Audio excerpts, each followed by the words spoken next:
नमस्कार साथियों। तमाम साथी परेशान हैं, क्या उनको ओपीएस का लाभ मिलेगा? साथियों, आज मैं आपको एक बात बताने जा रहा हूं और वित्त मंत्री निर्मला सीतारमण जी ने संसद में एक बयान दिया है पेंशन को लेके। और अगर आप एक एनपीएस होल्डर हैं, न्यू पेंशन स्कीम ले रहे हैं या यूपीएस स्कीम ले रहे हैं और आपको अगर ओपीएस स्कीम चाहिए तो इस वीडियो को पूरा देखिएगा।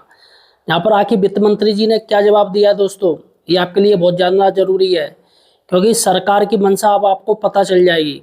सरकार क्या सोचती है तमाम कर्मचारी और एम्प्लॉय के बारे में, सरकार क्या सोचती है पेंशनरों के बारे में जिनको वो पेंशन दे रही है। देखिएगा साथियों, हमारे पीछे तीन हेडलाइंस हैं। यहाँ पर हम हेडलाइंस पर चर्चा करेंगे। सबसे पहले है वित्त मंत्री जी का संसद में जवाब। ये जवाब आपके लिए जानना काफ़ी जरूरी है। दूसरी बड़ी बात है, क्या ओपीएस सिर्फ नेताओं एवं जजों के लिए है? ये ओपीएस ओल्ड पेंशन स्कीम पर अब क्या सिर्फ नेता और जजों का ही हक हो गया है? क्या किसी आम कर्मचारी को नहीं मिलेगी? तीसरी बड़ी बात है, लोकसभा की सीटें 33% बढ़ेंगी, 850 होंगी। साथियों, यहाँ पर सबसे बड़ी बात है कि लोकसभा की सीटें ये बढ़ा रहे हैं, और जब लोकसभा की सीटें बढ़ेंगी तो तमाम नेता बढ़ेंगे तो तमाम भीड़ बढ़ेगी। दोस्तों, सभी लोग ओपीएस चाहते हैं, सभी ओल्ड पेंशन स्कीम चाहते हैं। दोस्तों, शुरुआत हम करते हैं नीचे से। लास्ट में हम आपको बताएंगे वित्त मंत्री जी ने क्या जवाब दिया संसद में। शुरुआत होती है जब नीचे से, लोकसभा की सीटें 33% बढ़ेंगी, 850 होगी।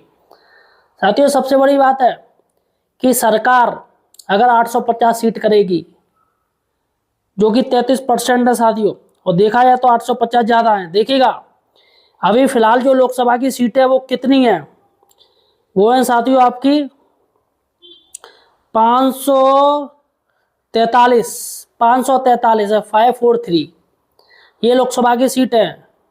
और यहाँ पर 850 करने का प्रावधान है। राज्यों में होंगी 815 और केंद्र शासित प्रदेशों में 35 सीट बढ़ेंगी। सबसे बड़ी बात है दोस्तों कि ये जो लोग हैं, जो नेता बनेंगे, ये एक दिन के लिए नेता बनेंगे, बहुत से लोग संसद ही छोड़ देंगे।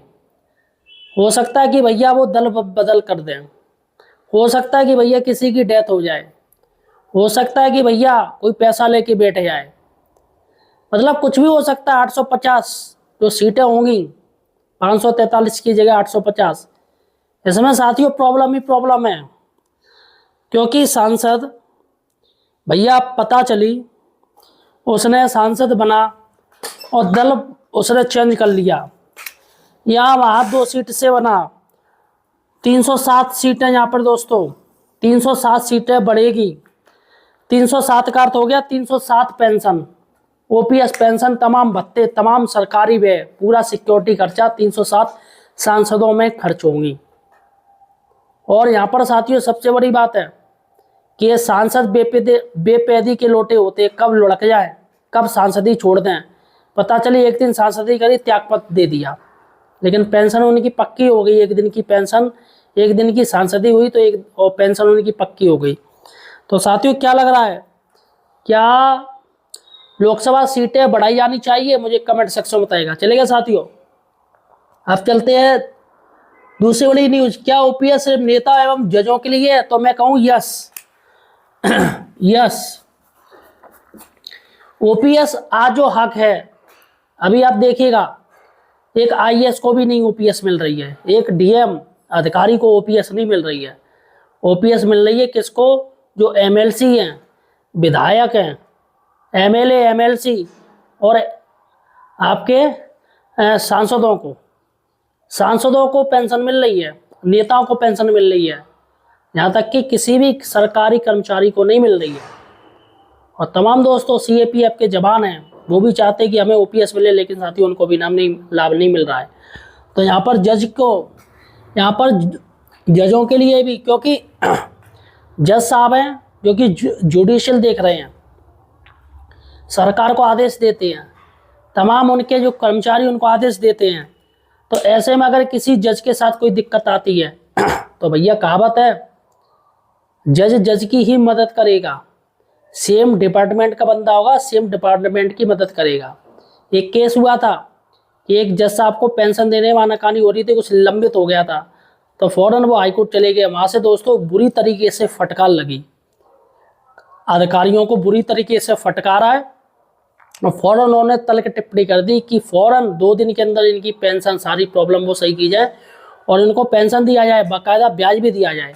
अब भैया अधिकारी क्या करे, बात तो माननी पड़ेगी। तो जज के मैटर में दोस्तों कभी भी पेंशन बंद नहीं होगी, वो हमेशा चलती रहेगी। तो साथियों ये हो गई दूसरी बड़ी बात। अब दोस्तों चलते पहली बड़ी बात पर, वित्त मंत्री जी का संसद में जवाब। वित्त मंत्री का संसद में ऐसा जवाब आया है जिसको सुनकर आप सब लोग धन्य हो जाएंगे, आप सब लोग खुशी से नाचेंगे और कहेंगे वाह मज़ा आ गया। वित्त मंत्री जी का जवाब काबिल तारीफ है। साथियों अगर आप एक एम्प्लॉई हैं, गवर्नमेंट एम्प्लॉई हैं, सरकार के अधीन कार्य कर रहे हैं या पेंशनर, तो आज चैनल को सब्सक्राइब जरूर कीजिए। यहाँ पर आपको सही और सटीक जानकारी मिलेगी, अतः चैनल को सब्सक्राइब भी जरूर कीजिए। देखिएगा साथियों, एक जवाब मैं आपको दिखा रहा हूँ। वित्त मंत्री जी ने संसद में एक जवाब दिया है, सरकारी कर्मचारियों को इतना वेतन क्यों, बढ़ते खर्च पर उठे सवाल।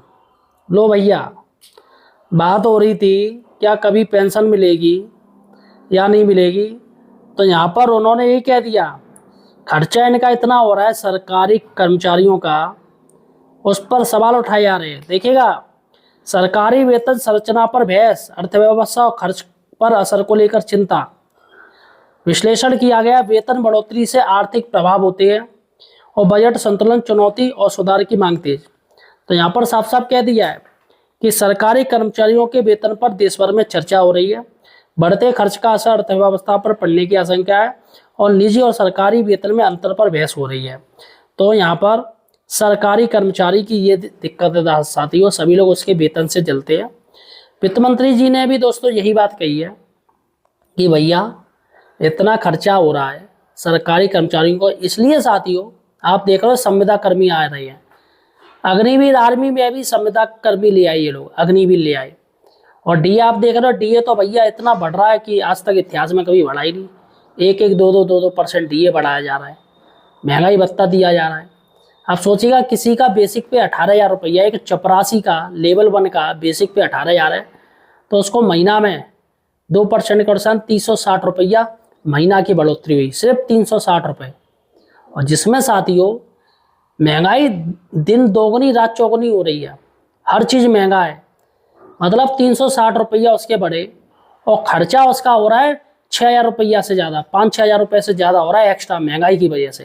तो सरकार ये नहीं देख रही कि महंगाई कंट्रोल करे। और एक बात बता दूं, आज जो मार्केट चल रहा है वो सिर्फ सरकारी कर्मचारियों की, पेंशनरों की वजह से चल रहा है। जेब में पैसा नहीं होगा तो लोग चीज़ कैसे खरीदेंगे। तो यहाँ पर सरकारी कर्मचारियों के जेब में पैसा होगा तो वही तो जाएंगे, वही तो मार्केट से जाके करेंगे, मार्केट को गति देंगे। बिजनेस तो वैसे ही दिवालिया हो चुका है लोगों का, बिजनेसमैन परेशान है, जीएसटी को लेके तमाम प्रॉब्लम है। तो भैया वो तो खर्च करने से रहे, तो सरकारी कर्मचारी के जेब में पैसा होगा तब वो जाएगा लेने। तो साथियों यहाँ पर सरकारी कर्मचारियों को बोझ ना समझा जाए। और आज जो भारत की अर्थव्यवस्था चल रही है वो सिर्फ सरकारी कर्मचारियों की वजह से चल रही है।